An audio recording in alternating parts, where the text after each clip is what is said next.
Hi there, welcome to Multiple Sclerosis Breaking It Down, a podcast by the MS Trust, and you're joined today by myself. I'm Nick and my colleague Helena. Hey Helena. Hi, we're here today. We both work at the charity, the MS Trust, which is a charity here in the UK for people affected by MS, and we are here to hopefully help you make some sense of multiple sclerosis. Yeah, for sure. And on our pod, we aim to talk to lots of different voices, not only from the MS community, but also from featured experts as well, to cover all the different aspects of how MS can impact your life. So we aim to provide an in-depth insight on things like MS symptoms, management, treatment, and everything in between. And today we are going to give a bit of a focus to bladder problems in MS. Bladder issues are very common in multiple sclerosis. It's thought that around 75 out of 100 people with MS experience them. Bladder problems can be divided into two types, those relating to storage of urine and those relating to emptying of urine. And some people experience a combination of these two symptoms.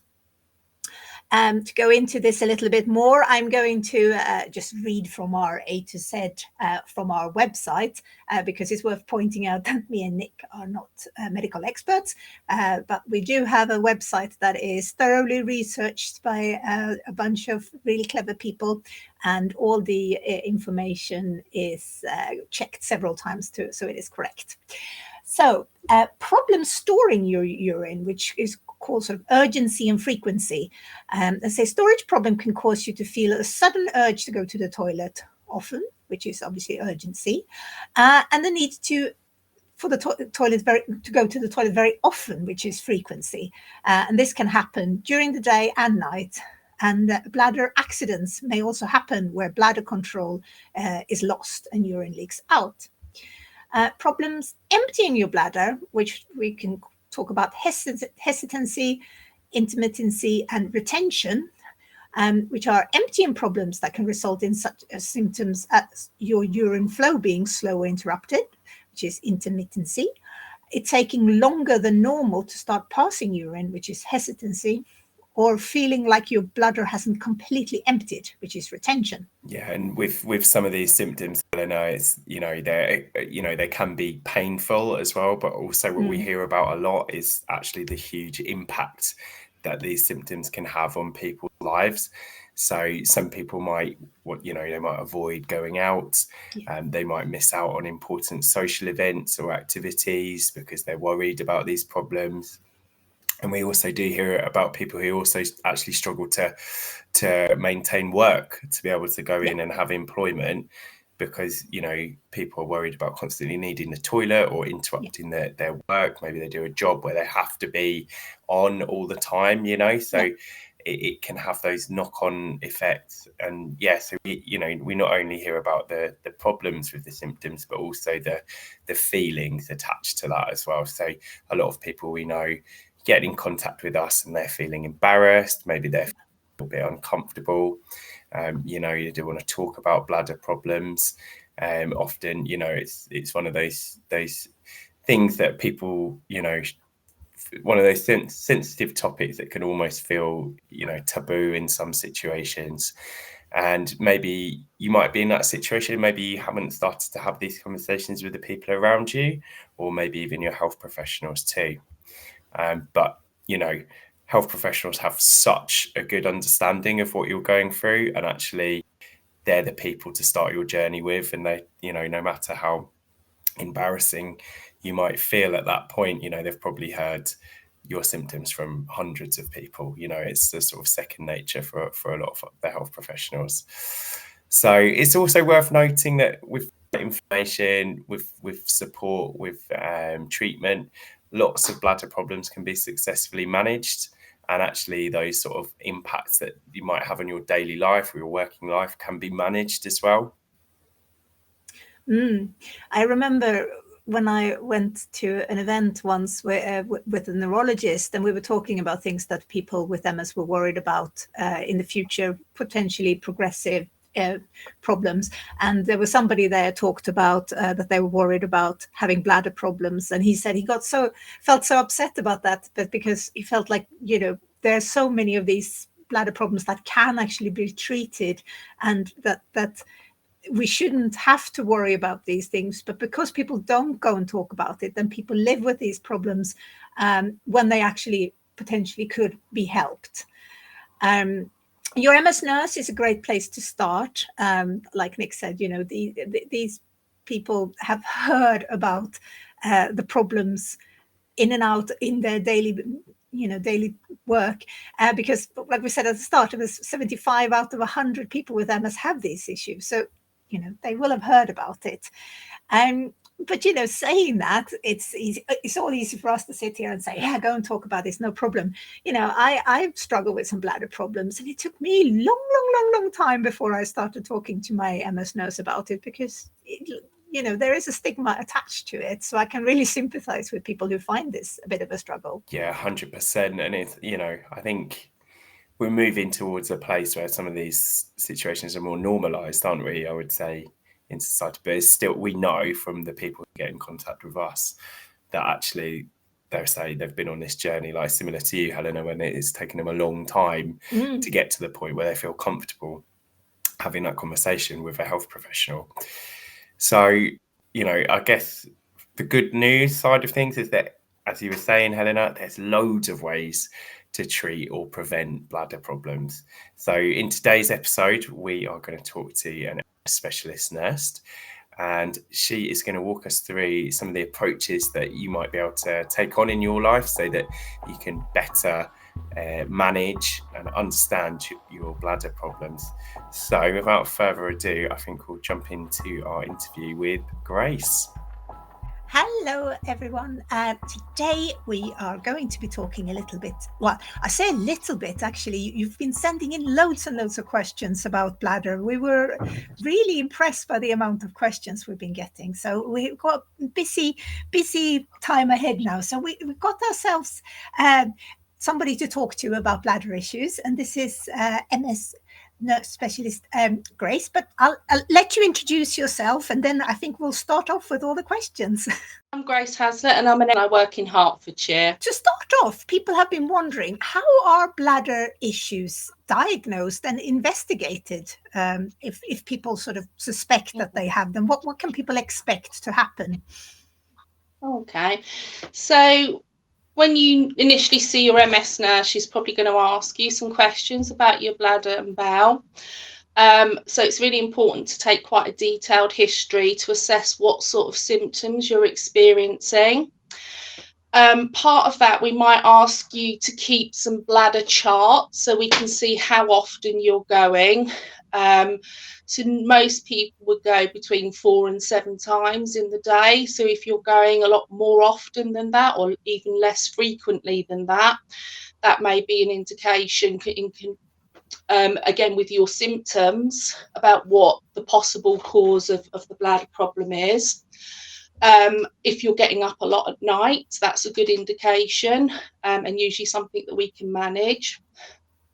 Then we do things like a bladder scan to make sure that your bladder is holding enough urine, and in order to check that your bladder's emptying properly. We could refer you on to see maybe a continence specialist and get a bladder scan taken, and also they might do a physical examination, so vaginal examination. Sometimes with the men, we will refer to the GP to do a prostate examination. We would test your urine as well to see if there's any infection or if you're dehydrated. Sometimes we might ask a urologist to see you if we're concerned about your kidney function. That can often show up if you have some blood tests taken. So we might want to check to see if you have any stones, for example. Yeah. There are more specialist tests, again, which the urologist would do. There's something called a cystoscopy, where he has a look in your bladder, he or she, would have a look in your bladder with a little camera just to see if there's anything abnormal there. And there are also some more specialist tests called urodynamics, where we artificially fill your bladder and look at the pressure in the muscle, and then we get you to empty your bladder to see how strong that contraction is when you're emptying. So some of them are a bit more invasive than others, but we would always start with the basic assessment, keeping some charts, testing your urine, maybe getting some bloods done, and then if necessary, we'd refer you on for the more specialist questions. So you get like a full bladder MOT. There's a lot more to it.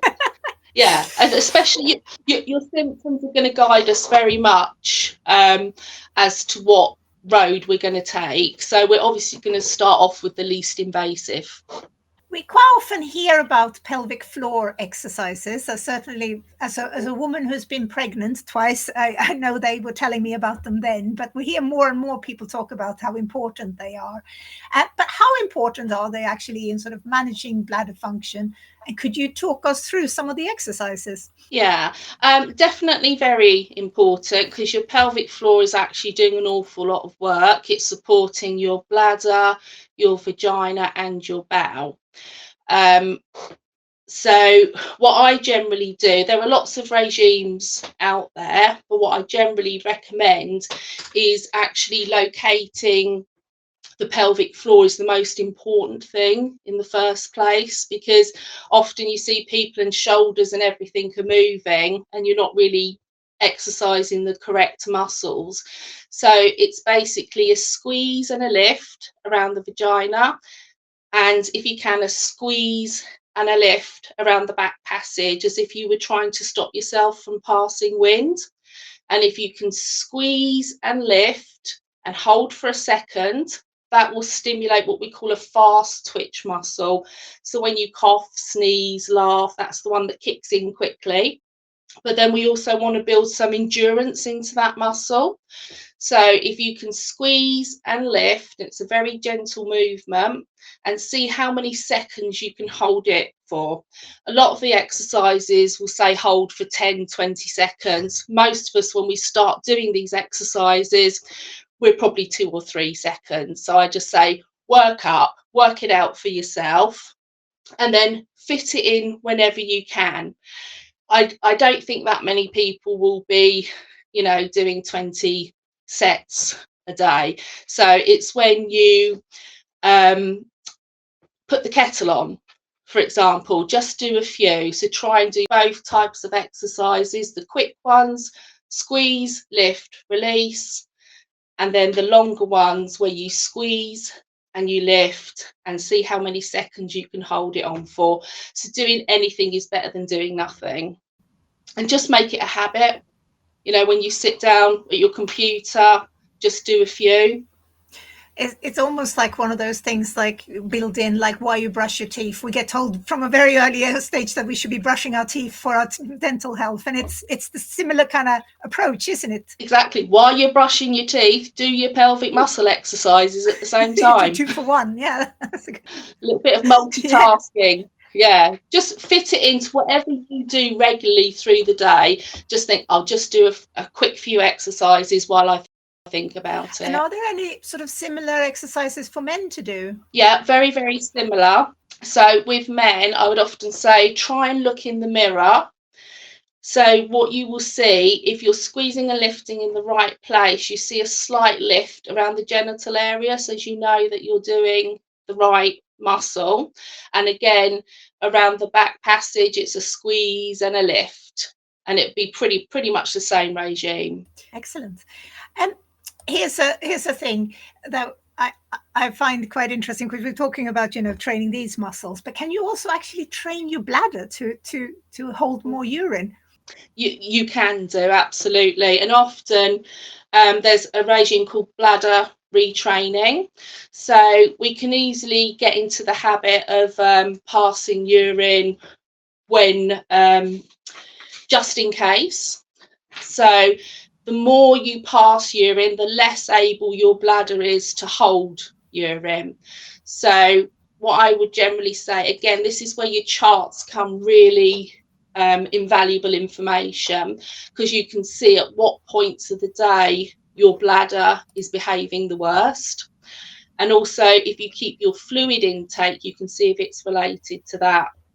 So instead of getting up and passing urine the minute you feel that urge, if you can stay sat down and see if you can time how long it takes for that urge to go away, and then gradually start expanding that time to give your bladder greater capacity, because it will fill up more and more. So the smaller volumes you get, the more frequent you're going to get, because your bladder is a muscle and it does need to expand. Your bladder is a muscle, so you need to work it. You need, imagine that that's your bladder. When it's filling, it should remain nice and relaxed. Then you've got a sphincter here. Men have 2 sphincters and it's surrounded by a prostate. So you're letting that bladder stay nice and relaxed as it fills up, and it will gradually stretch. When it gets about halfway full, it will send a message to your brain saying, I need to empty, you need to start looking for a toilet. Sometimes people don't get that message, and that's when they get this very urgent and frequent need to pass urine. And then your instinct is to get up and go. So what we're trying to do is allow that bladder to fill up a little bit more. So a normal bladder capacity is anywhere between roughly 300 to 500 mils. So it can actually hold a fairly decent amount. And then when you get to the toilet, we want the bladder to contract down and we want that sphincter to open up, and then you pass urine. So what we're trying to do is get your bladder to function as a storage organ, so as it can store that urine, and then we want it to eliminate when we want it to. So by doing this bladder retraining in conjunction with your charts, you can see if that's going to help. It's really interesting. But I would do pelvic floor at the same time. So you kind of correlate both trainings. Yeah. It's interesting, isn't it? Because I think since we were small, we've always been told that kind of go to the toilet just in case. But actually, that's not very good then. Yeah. And, sometimes you have to go just in case. If you know you've got to go out, you could have a lot of anxiety. I mean, we probably all go for a quick wee before we go out the door. Normally, we want to go about every 3 to 4 hours in the day. Oh, that's good reference. Okay. Yeah. So we talked a little bit about, or you mentioned overactive bladders. So if you need the loo urgently, frequently, are there any treatments for it? And if there are any drugs, are they actually effective? There are medications, so they're called anticholinergics, or you might hear them referred to as antimuscarinics.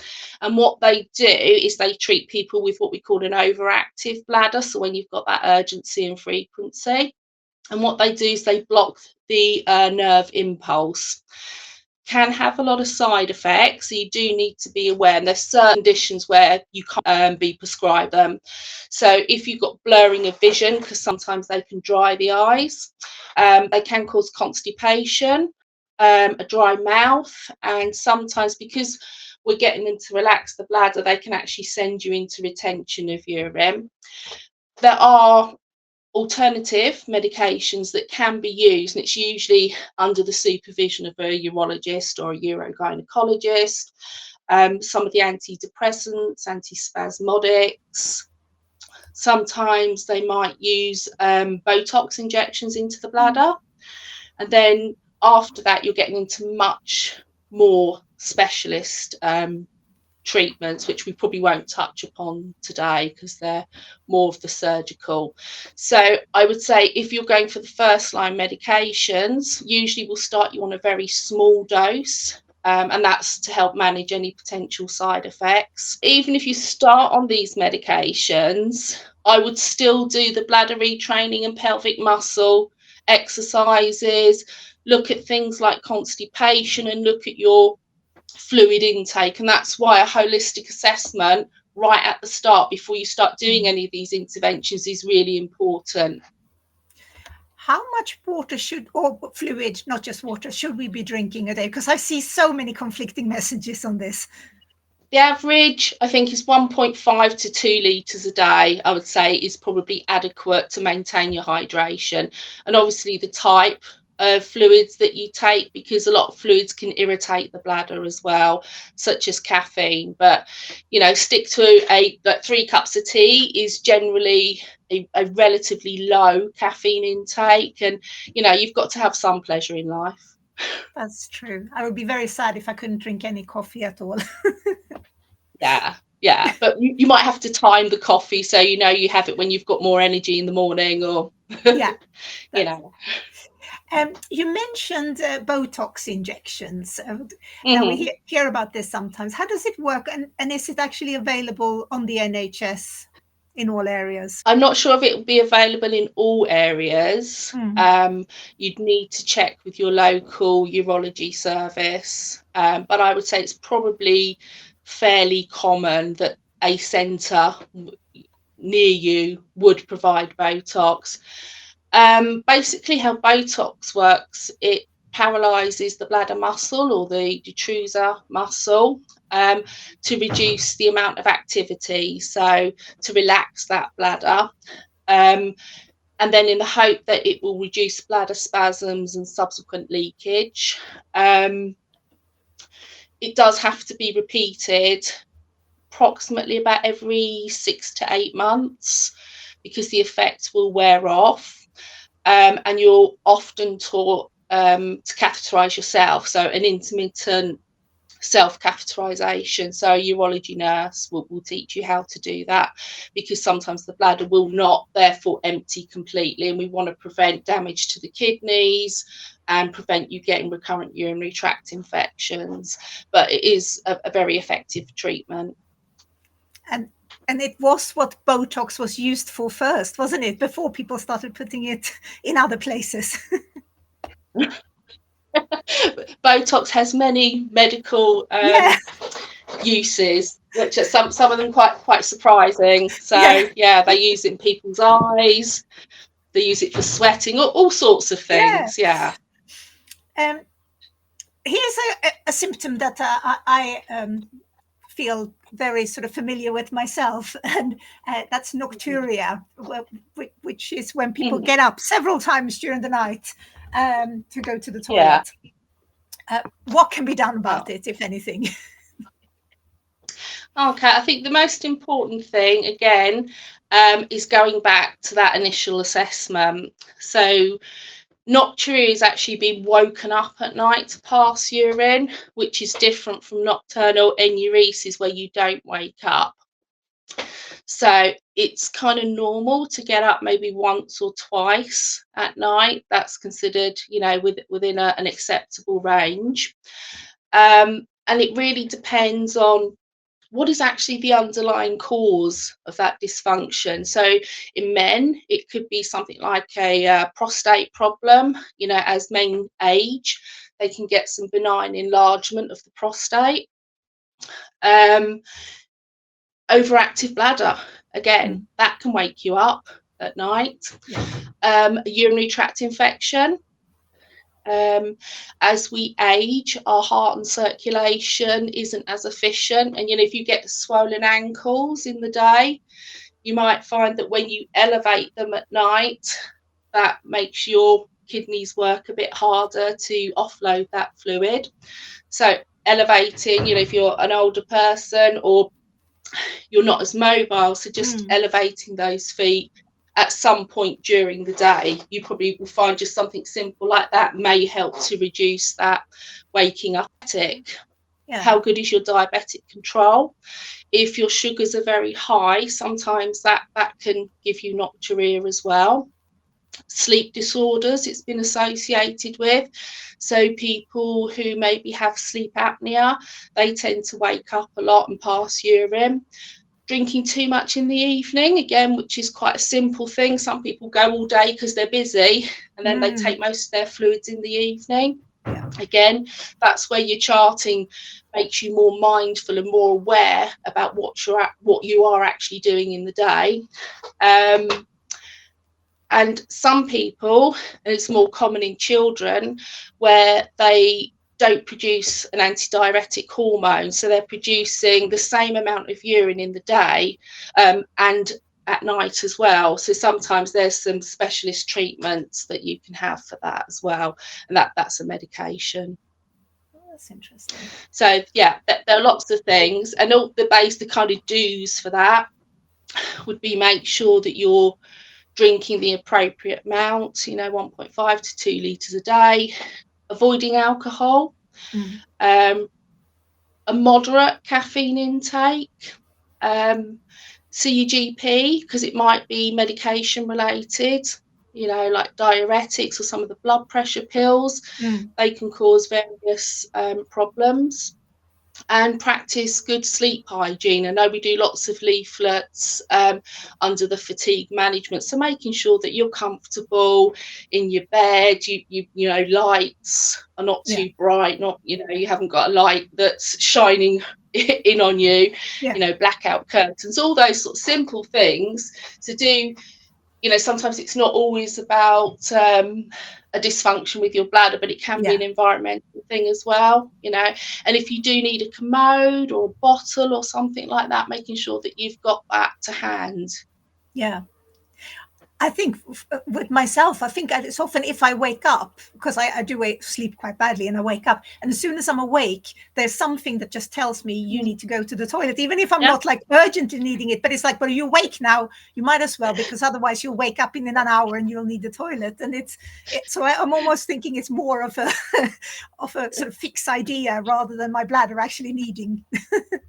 Yeah, but very, very, very common. I think most of us, if you wake up in the night, you think, oh, I might as well go to the loo. And it can be for any of those sorts of reasons. So the treatments are really gonna depend on what's the cause. Stopping smoking would be a big one as well, because you excrete a lot of the bad stuff into your bladder. Smokers have an increased rate of bladder cancer as well, so that's another. And weight management as well, good for the pelvic floor. If we're carrying quite a lot of weight, that can have an impact as well. That makes sense. What can be done for people who retain urine in their bladder? Again, various reasons why we can retain. I think we touched upon in men, it could be an enlarged prostate. You can get tightenings on the urethra, which is the tube that we wee out of.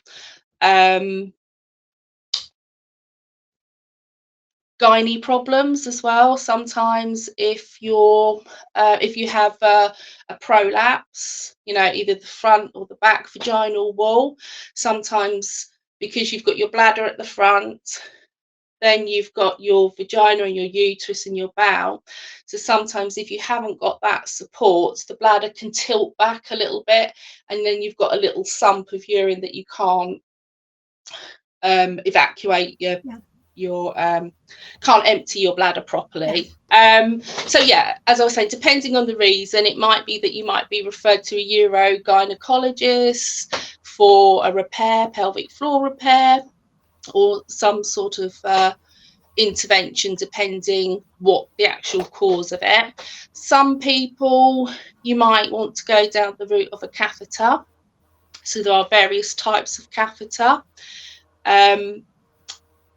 So firstly, it's probably clean, intermittent self-catheterization. That's one option, where you're taught how to catheterize by a urology nurse or one of your continence advisors. Urethral catheters or suprapubic catheters. So urethral, they go in, as I say, through the tube where you wee and help to empty the bladder. Suprapubic is where you have a day case operation, and the catheter is inserted just above your pubic bone, and that takes about 6 to 8 weeks for that channel to form properly.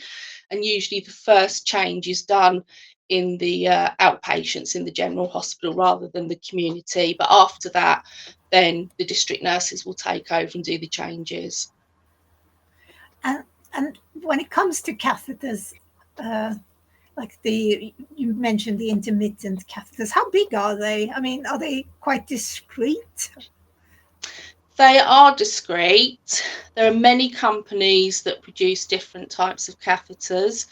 Usually they are all now pre-lubricated, so you don't have to mess around. You can just open the packet, pre-lubricated catheter. Some of them are the size of, well, say slightly bigger than a lipstick. It just depends which one that you're using. Some come with the bag attached. Others you can just put in your handbag, and you know, go about your business. Really, they are very, very discreet nowadays. How much training do you get with using them? Because I see a lot of people being very scared of starting to use them because they just don't, they feel like they wouldn't be able to get to grips with it themselves. Yeah. From my perspective, I would say as much as support as you need. You'll probably get excuse me, 1 or 2 formal training sessions, but if you need more, then you need more. And I think the first thing is, you know, have a mirror, have a look, get to know your own anatomy. So some people have some blind ending tunnels, so it might look like the urethra, but it isn't. But the nurse will be with you and she'll teach you through, and usually just take as much time as you need to get the hang of it. So I would say if you're trying to do it on your own and you really can't do it, just give it 5 minutes. Don't sit there and think, oh, the more anxious you get, the you know, you can leave it. It's not the end of the world. You know, just pick up the phone, speak to one of the nurses, and I'm sure they'll support you through that. But once you've got it, you've got it. You know, yeah, it's one of those. In your experience, is there some sort of average time for how long people sort of start feeling confident in using them? It's a hard question to answer, but well, I would say on average, probably 2 or 3 sessions, and it just depends how long. I mean, I used to teach this many years ago. I don't do it so much in my current role, but most people would be quite confident. But then I used to spend like at least an hour going over it, doing a lot of explanation, of showing them their own anatomy, getting them to have a look. So as long as you've got a lot of teaching and that person's making you feel relaxed, because the more tense you are, the more difficult it's going to be to feel relaxed enough to put that catheter in. So it can be disconcerting, but you know, 2 to 3 sessions, you know, some people get it first time and they're like, okay, that's fine, yeah. But other people take longer. So I wouldn't put any hard and fast rules on it. No, but you don't need to feel bad if you're not getting it right the first few times. Absolutely not. And for some people, it's just not for you. Yeah. You know, some people, for whatever reason, just feel really uncomfortable with it, and then, you know, we can look at alternatives. Yeah. When it comes to catheters and sex, do they get in the way? Because you were saying about especially intermittent catheters, I guess you could just, you know, remove altogether, but like the indwelling ones.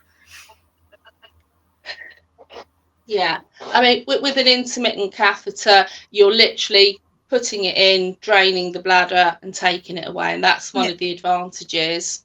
So, but you've got to have quite good hand movement or manual dexterity to be able to insert the catheter. So it is quite a skill.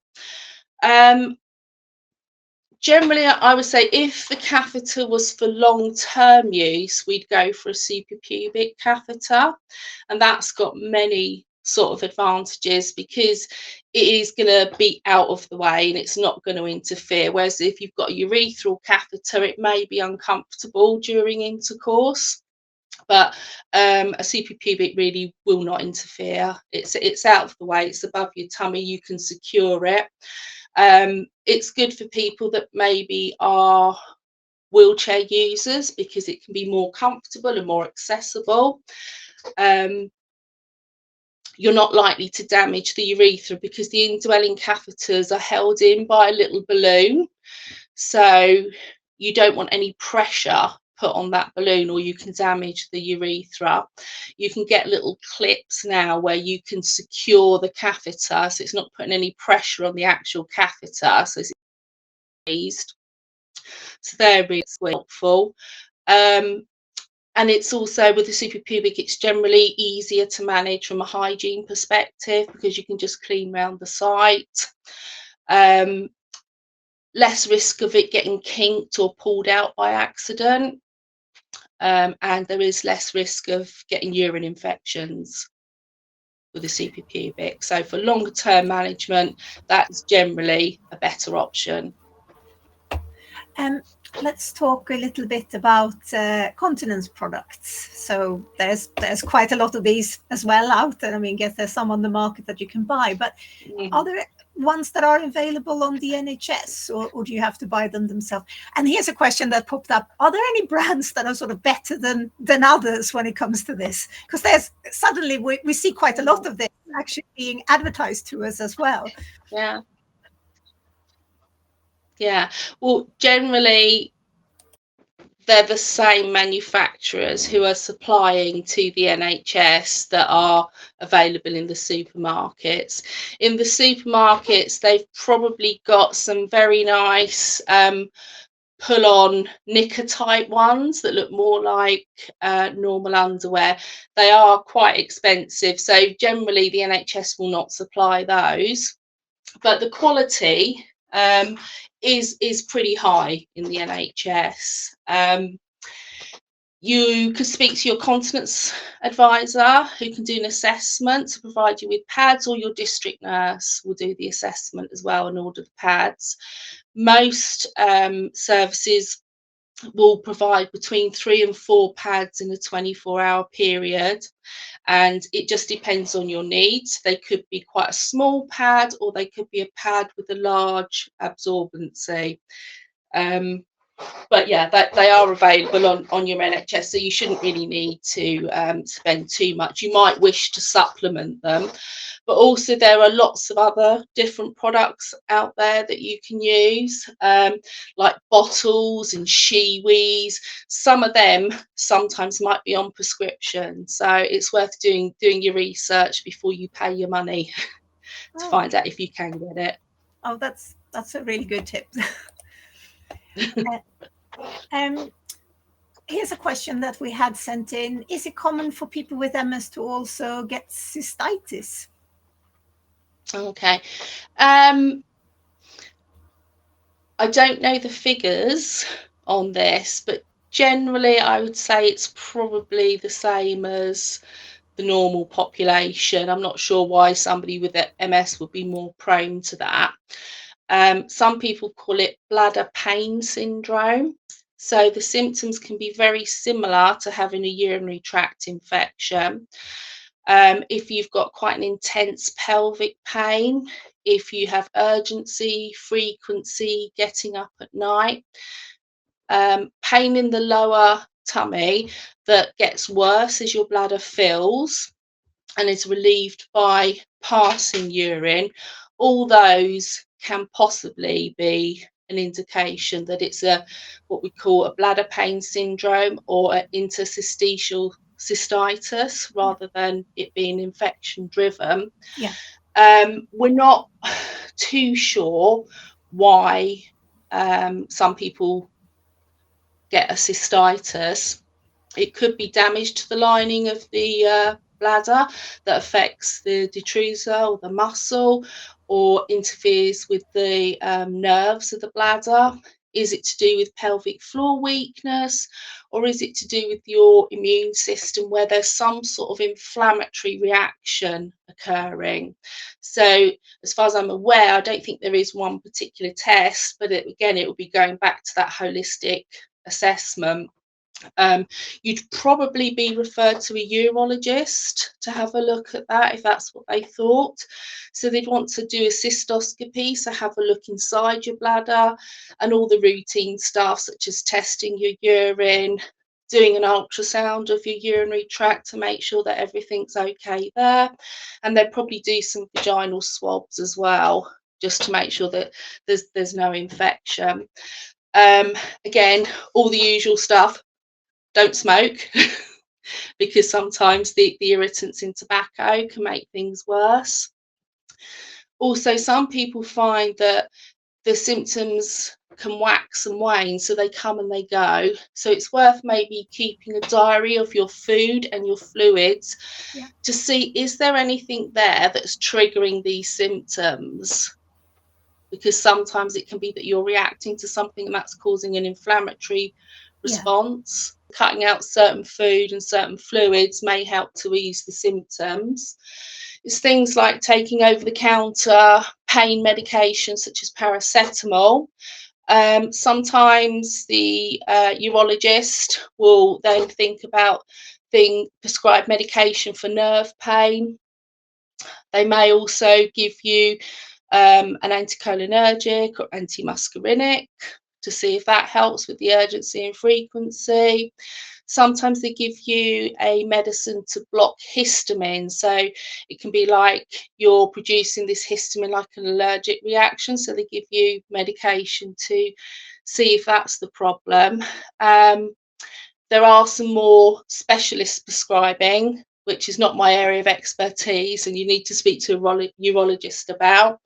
They will do some installations in your bladder of various things, such as antibiotics, maybe Botox. And then again, we're talking about more highly specialist potential surgeries, if that was appropriate. Are there any tips for preventing UTIs? Are there any sort of food supplements or anything like that could help? We sometimes hear about cranberry juice. Does that really work? Sometimes they can. I think if you've got symptoms of a urinary tract infection, such as increased urgency, frequency, pain, stinging, burning, smelly or cloudy urine, the best thing is to actually see your GP, take an early morning midstream specimen of urine and ask them to send that off to the lab. Often what they will do is prescribe you an antibiotic, and it's what we call a broad spectrum antibiotic. So it kills, we know that E. coli is the most common bacteria, comes from the bowel, gets into the bladder and causes the infection. The reason I say to take the specimen, because if once that's sent off to the lab, it will tell us exactly what's growing. So if you take your course of antibiotics and you've still got symptoms, it may be that actually we need to give you a further course of antibiotics. Again, it's doing things like making sure that you are drinking enough. Also, menopause, it might be that you need to see your GP and get some estrogen cream prescribed. Avoiding anything that is highly perfumed products. The D-mannose and the cranberry. So cranberry is thought to work by acidifying the urine, and bacteria don't like to grow in an acidic environment. The D-mannose, I think that works by stopping E. coli from sticking to the lining of the bladder. And the bladder is quite clever in the fact that we get urgency and frequency. So when you wee, you're peeing out all the bacteria. So, I think D-mannose will stop the bacteria adhering to the lining of the bladder wall, so you're weeing out more of those bacteria. I think they're probably more of a preventative measure, so to stop you getting urinary tract infections. I think if you're symptomatic, you're going to need a course of antibiotics. So I'd always say to go to your GP. You can use it to reduce the amount of infections that you're getting potentially. They probably do need more research into how, exactly how effective they are, but certainly I've had a lot of feedback from patients that it has reduced their number of urinary tract infections. But just to say, it's probably not going to, if you've already got an infection, it's not going to treat it. Yeah, so that's when you need to see your GP. Yeah. We mentioned this at the start a little bit about people feeling quite anxious about bladder problems, and this might actually stop you getting out and about and doing things, because people just think that, I don't know where I'm going to, if that has a toilet, or if I'm going to wet myself if I'm on my way somewhere. How can people actually reduce their anxiety around these things? Because it can be really tricky. So I think it's things like, you can get a can't wait card, and you just put it into your purse. And if you're going out and about and there's a big queue for the ladies, you can just flash your card rather than having to say anything. I think various different charities will give you the card. Having a radar key for access to the disabled toilets. Looking at maybe other products, your pads are there. Making sure that you've got a spare pad, maybe a spare pair of knickers, or a change. I know it sounds like a little bit of a palaver, but it might just give you that confidence that even if the worst happens and you have an accident, you can get yourself together while you're out. So a spare pair of underwear, and also doing your treatments, doing your bladder training, your pelvic muscle exercises.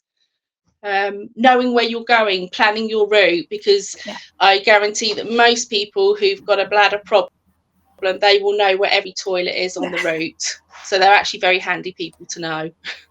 That's good. So the last question we had was, can MS bladder problems be masking? We've just lost that connection for the last question. It doesn't want to reconnect. So was it the last question? Can MS bladder problems be masking other comorbidities?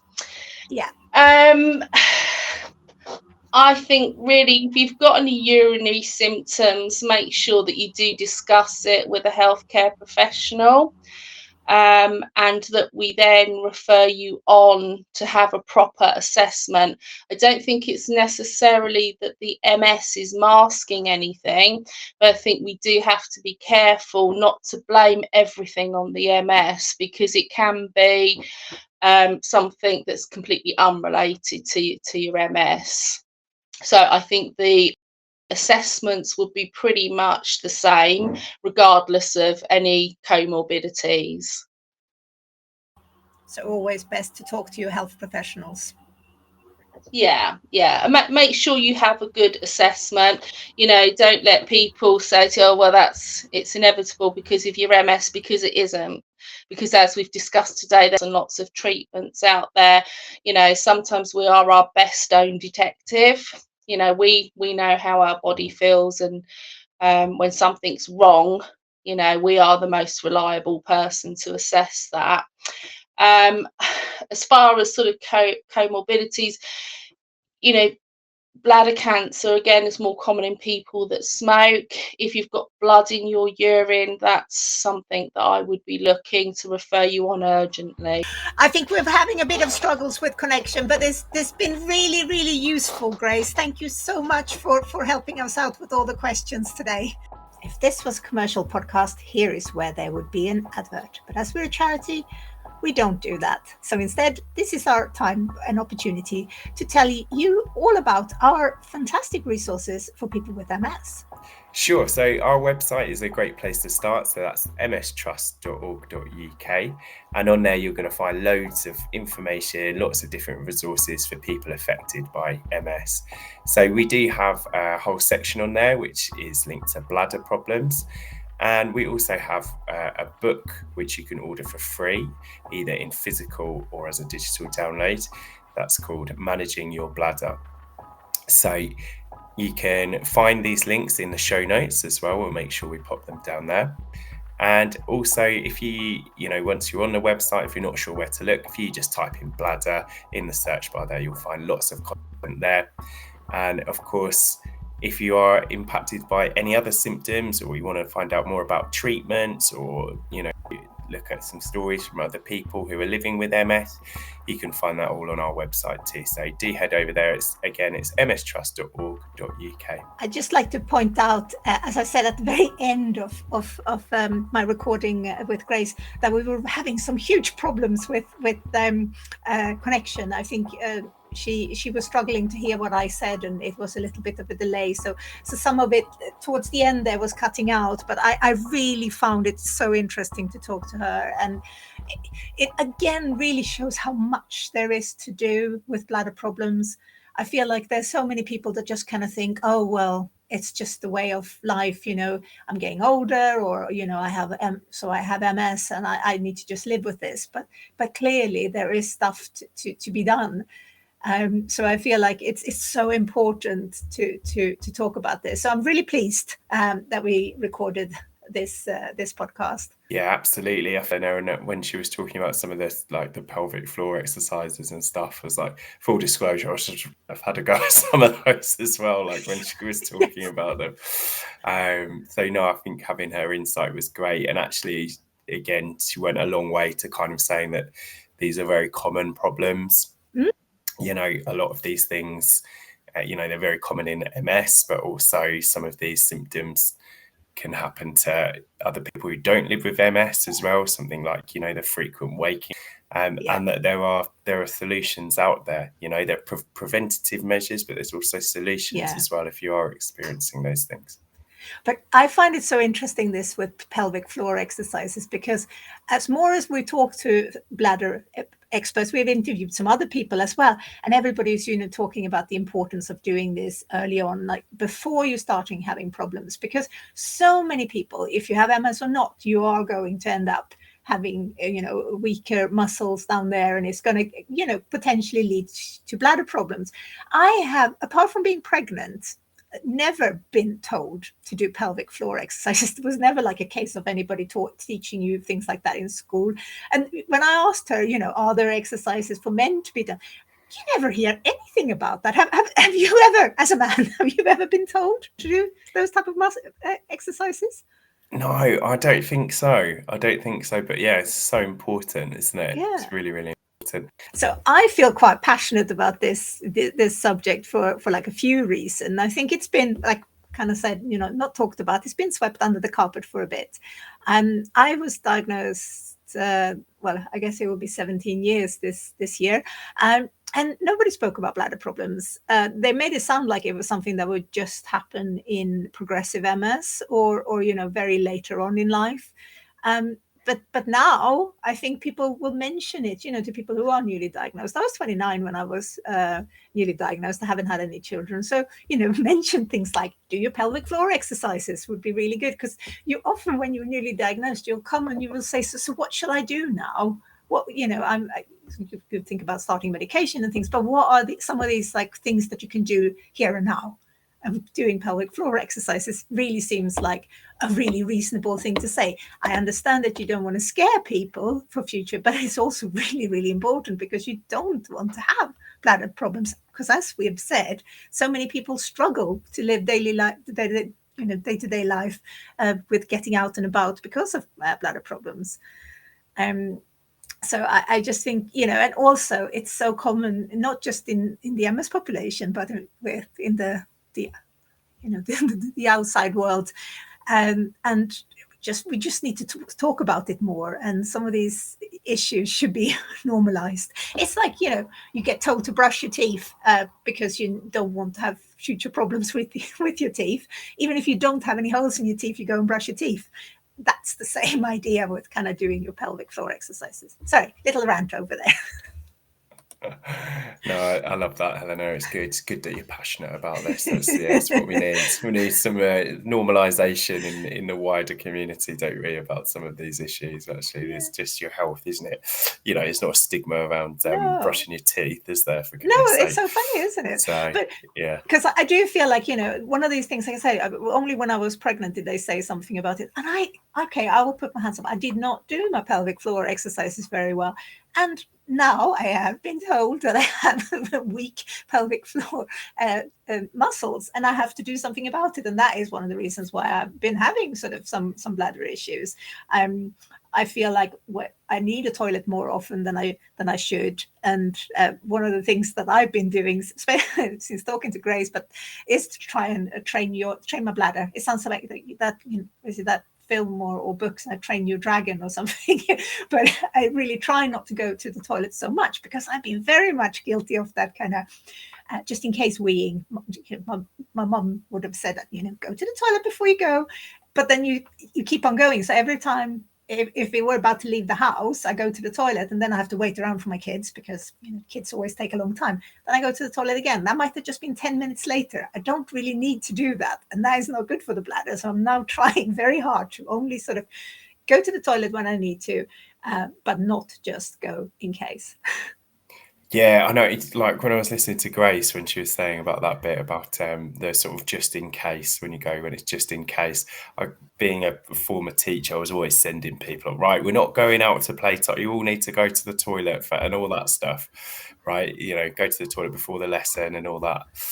So I'm sure I've been guilty of sending people off to sort of train them up to do those just in case ways as well. But yeah, and I do that as well. Like now I'm trained myself, right? I'm going out, I need to, I'm going in the car, I need to go to the toilet before I do that. So that's the change that I'm going to try and make as well.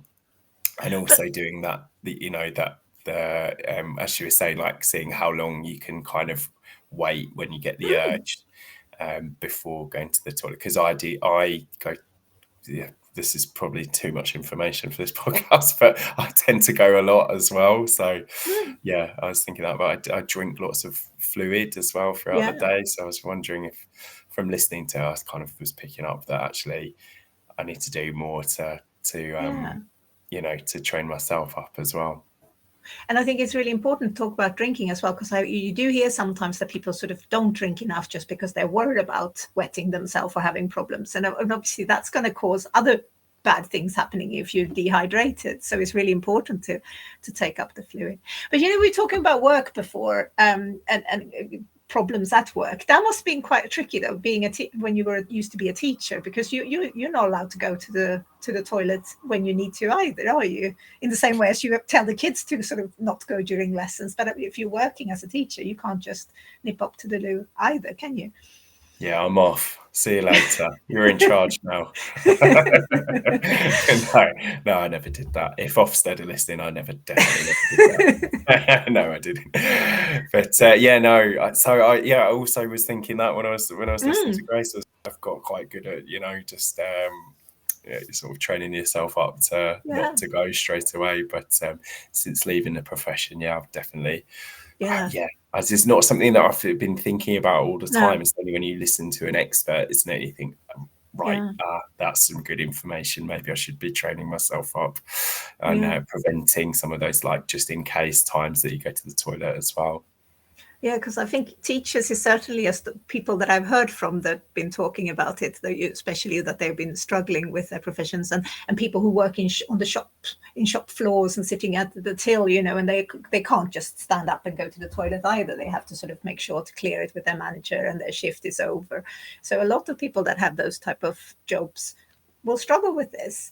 I mean, we're very lucky in working in a place where we're working, because I could be open with saying, well, actually, sorry, we need to take a little break in this meeting because I need to go to the toilet, and just go MS bladder and leave. But not everybody's got that. But I feel like we've talked about reasonable adjustments in the past at the workplace, and I feel like the toilet issues should definitely be one of them. So, again, important thing to talk to maybe your HR department if that is an issue. Yeah, absolutely. And feel free to pass on any of our information as well from our website to sort of support you in making some of those reasonable adjustments too with your employer. Absolutely, that's a good idea, Helena. Now, as Grace also mentioned in the podcast, constipation can cause issues for your bladder as well. So it feels kind of natural that the next podcast that we're going to do is going to be talking about bowel problems in MS. And we would love your input on this subject. we're looking to have some personal stories on the website about people living with bowel issues and how you deal with them. When we did a call out for bladder problems, we got loads of fantastic stories, and you can go to the website now and have a look at them. We'll link to some in the show notes. We feel like it would be great if we could share some stories on bowel issues as well. The stories can absolutely be anonymous. So if you would like to share your story, please drop us an email on comms@mstrust.org.uk. Yeah, and in terms of getting in touch with us, if you do have any other questions about MS, you can get in contact with our helpline service. So we're available from Monday to Friday, apart from UK bank holidays, 7 a.m. to 5 p.m. Outside of those hours, you can leave us a message as well, and we'll get back to you as soon as we can. So you can go ahead and call our free confidential helpline. That's 0800 032 3839, and we will of course link to that in the show notes as well. If you'd rather not talk on the phone, if you're one of those people who prefer to get in contact by email, get in contact with our helpline team via ask@mstrust.org.uk. And of course, we're also on social media. So if you'd like to talk to us there, you can head over to your preferred platform. We are on Facebook, YouTube, X, TikTok, and Instagram. You can find this podcast on Spotify, Google, and Apple Podcast, and also on Amazon Music. And you can also find the podcast as a podcast on YouTube or as a video. So if you like this podcast, we would love it if you drop us a comment about it or a review. We love to hear what you think about it. And, is this a subject that you can relate to? Maybe share some comments about that as well. So like we mentioned, the next one is going to be about bowel issues. So if you have any questions, you can maybe pop those in the comments as well. And now, Nick, I'm going to have to run off to the toilet, actually.